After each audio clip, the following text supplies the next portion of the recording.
passais 6 mois au collège de désert comme pensionnaire. On m'avait confié à un excellent professeur qui, s'intéressant à ce qu'il appelait ma qualité de son, m'apprenait surtout à faire chanter mes doigts. Je ne vois pourtant rien dans mes diverses productions qui m'indiquent un pareil usage. Par ailleurs, sauf l'absence d'Esperanza, aucun changement dans notre vie de famille, où mon frère n'avait fait qu'une courte apparition l'an dernier, entre ses exils aux deux bouts du monde. Esperanza nous aurait montré le choix si elle nous l'avait prescrit, comme elle a fait pour tant d'autres choses. Je lui dis que puisqu'un autre connaissait l'affaire, loin de vouloir l'éliminer, il fallait au contraire, pour l'exécuter sans danger, qu'elle fît partie de l'expédition, que c'était la seule manière de s'assurer de sa discrétion, attendu que, ne faisant pas disparaître celui que nous voulions dépouiller, on pourrait ou tard nous reconnaître sur le moindre mot indiscret.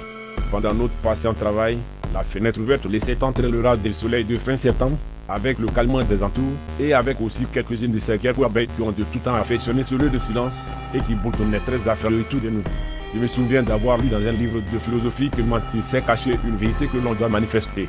Pourrais-je dans mon bon sens supposer qu'un jour, moi le même homme que j'étais, le même que je suis encore, je serais tenu sans le moindre doute plein monstre, que je deviendrai l'horreur de la race humaine, de façon, par l'exécration et le repentir, le souvenir de mon ignoble existence et du sang que j'ai versé.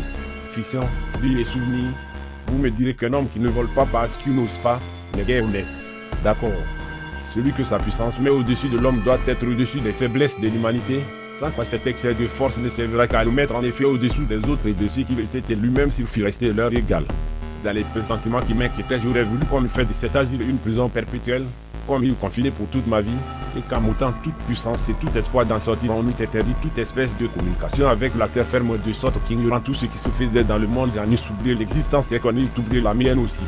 Des foules d'observations particulières, soit dans le passé, soit dans le présent, me confirment tellement dans cette opinion que je ne peux m'empêcher de regarder désormais combien de ces secrets du ciel impénétrables à la raison humaine, la même œuvre que je n'envisageais jusqu'ici que comme un fruit de la méchanceté des hommes.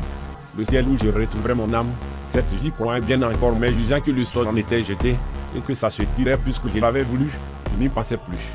C'est cependant à ce triste antécédent que j'attribue ma perte, c'est donc à mon propre frère que je la dois. Esperanza a été, quelque temps, amoureuse de Kevin Sanderson. Ce n'était pas une vieille femme, elle aimait jouer avec moi. Cette comédie m'amusa longtemps. Mais Esperanza me fit mal par son côté desséchant et porta une des premiers coups profonds à mon mysticisme. Après le dîner, on alla prendre l'air dans l'avenue où se tenait une espèce de foire. Beaucoup de monde. Je suis presque à la mode. Je l'ai dit et je le répète. Ce n'est que dans la jeunesse que l'on ressent et que l'on comprend ses affections générales. Ce dévouement que l'on ne conserve pas longtemps, il est vrai. Cette image-là, c'est tellement gravée dans ma tête que c'est elle encore que je revois le plus facilement aujourd'hui, avec sa lumière et sa couleur de ce soir arrivé. Jusque-là, je n'avais vu d'autre morte que ma vieille grand-mère, encore l'avais-je à peine aperçue, dans l'obscurité des rideaux qui enveloppaient son lit comme il était d'usage en son temps.